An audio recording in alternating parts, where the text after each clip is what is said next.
First of all, I want to say congrats to Ty and his staff and all their players, their organization. I thought Cleveland did an amazing job the last few games after we went up 3-1 to really come back and overtake us. They deserved it. You know, they hit some key shots. They made the plays, and as I said, congrats to the Cavs and to the city of Cleveland. With that said, I want to talk a little bit about our season. Just an incredible run that obviously didn't end the way we wanted it to. But I am so lucky to coach this incredible group of players who are so committed to each other, to the game, to the organization. And it was really an amazing year. It's been an incredible 2-year run. We're disappointed that it didn't go our way at the end, but that's life. Rusty in the front. I know it's impossible to wrap it up in 5 or 10 minutes since it happened, but what were the emotions like in the locker room when you guys did get back in there? Well, everybody was obviously just sad, just down. You know, we were right there. 2 cracks at it at home where we were, I don't know, we had lost 3 games, I think, all year going into Game 5. So we had our chances, and our guys know that, and they're really bummed out. But as I said, it's the way it goes.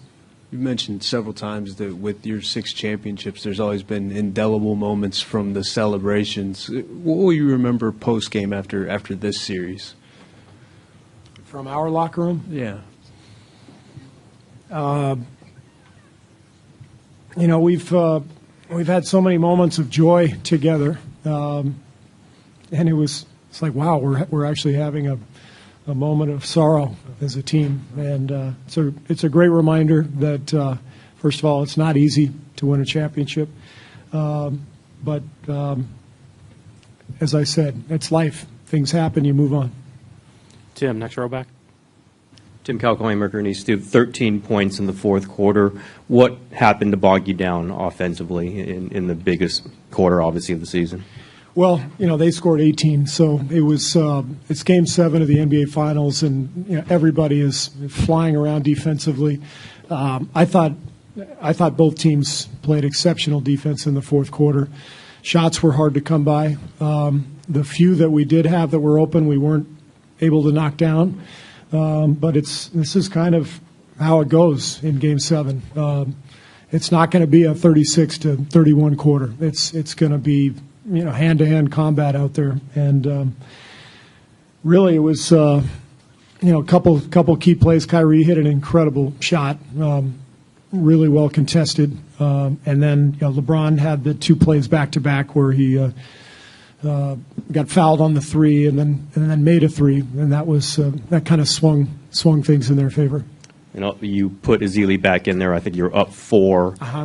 Did you just think you had to have a center there, and did you regret that move? My thought there was that you know, they were not making threes, and LeBron in particular, and had not made a 3, and I really felt like we needed rim protection. They had gone big. They had Love, and they had obviously LeBron, and they had Tristan.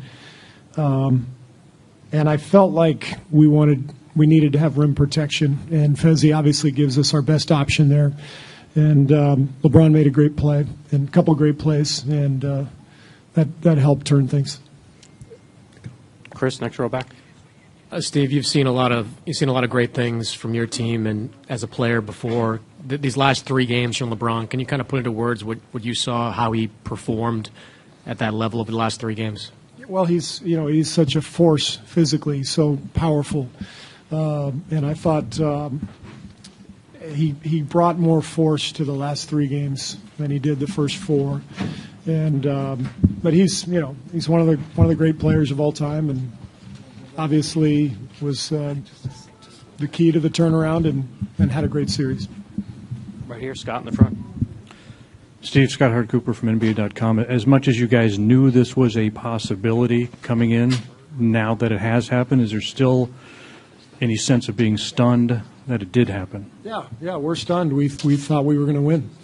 I was extremely confident coming into tonight, especially having Draymond back from the suspension from 5 and now game 7 at home. But this is why you can't mess around, and not that we messed around, but this is why every game counts. Game 5 was really the key. That was the turning point of the whole series. We didn't play well enough to win. It was a tough game for us with the circumstances, and I thought they had two guys who played epic games, Kyrie and LeBron, and that changed the whole series.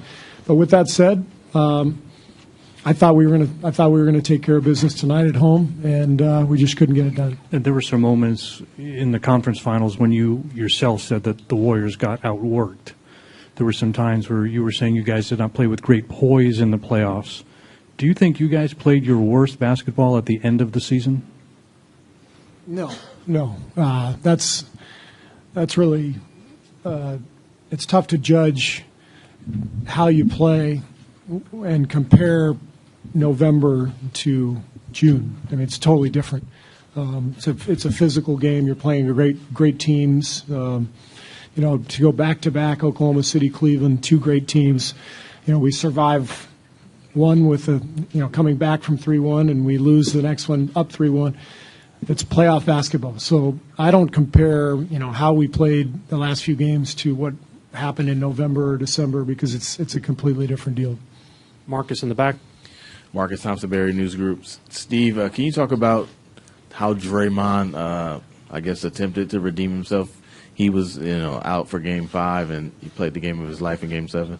I thought Draymond was brilliant. He had one of the best Game 7s that I've ever seen. Knocking down his shot, rebounding, moving the ball, playing incredible defense. Draymond did everything he could, and we were right there. We had our chances and just couldn't get it done, but he was phenomenal. Is there any part of you that wanted to just run out your def lineup for the last 12, 11 minutes of the game? Well, they were out there for quite a bit. We put Festus in for a few minutes to get the rim protection. Other than that, we had that lineup out there most of the time. In the middle. Henry Woodford with